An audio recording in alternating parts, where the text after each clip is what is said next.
my younger days was sometimes wild. And I think, and so this has subdued me, and I always also think that it has got me more intent with holding integrity.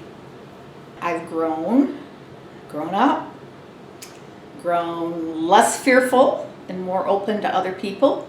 I've grown spiritually. I'm more aware of my spiritual core, even though I still say it's hard to define. Ergo, I fall back on what I call perpetual resolution. This meeting has brought me back to friends, back to the religious society. Sometimes there are difficulties in every kind of relationship, whether it's with the divine or with that of the divine in every person. And so I spent some time sojourning amongst our Anabaptist friends, and Red Cedar immediately became the kind of experience that I remembered. And our whole family has been welcomed, and we just love it here. I've always had a really hard time being in community and wanting to be in community. It's been a big struggle for me, and I think it's changed. Like I've seen people here sort of define what that means for them, and I've seen people support each other in sort of consciously and intentionally in ways that in ways that happen regardless of whether they find each other easy to be around or whether they always agree with each other. And to me that has changed how I look at that. Since being here at Red Cedar, I've learned that it is possible to be loved by a lot of people. And that's really nice.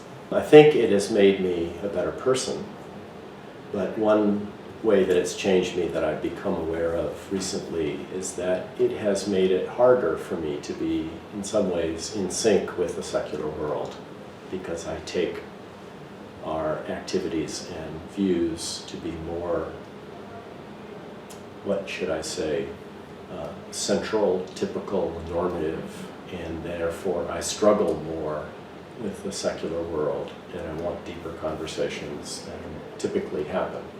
In my work life, I was a very good multitasker, and so I had a lot of balls in the air and seldom just concentrated on one thing.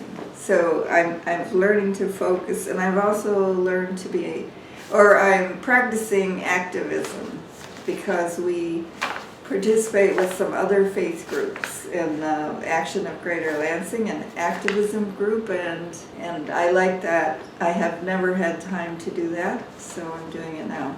I guess I would say that it hasn't changed me, but it's just let me be who I am. I've been doing other work as well that has changed me, but I think collectively I am more compassionate, more introspective.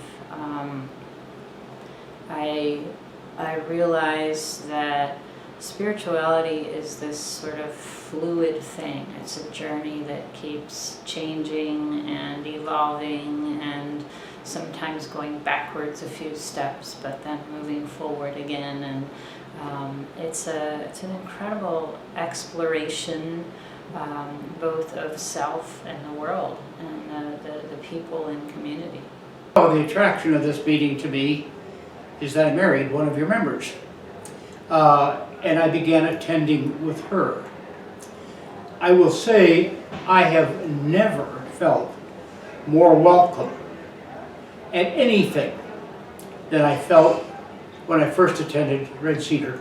The biggest change I experienced since I came to the meeting is probably that I now know that I have access to an inner teacher. So I have a grounding that I carry with me, and I have learned that it's trustworthy. Previously I was in a Christian tradition that was very intolerant and really preach hate, and I feel like here I have learned about accepting people where they're at, and actually understanding some of the major principles around Quakerism, which is God in everyone, and that has affected me profoundly.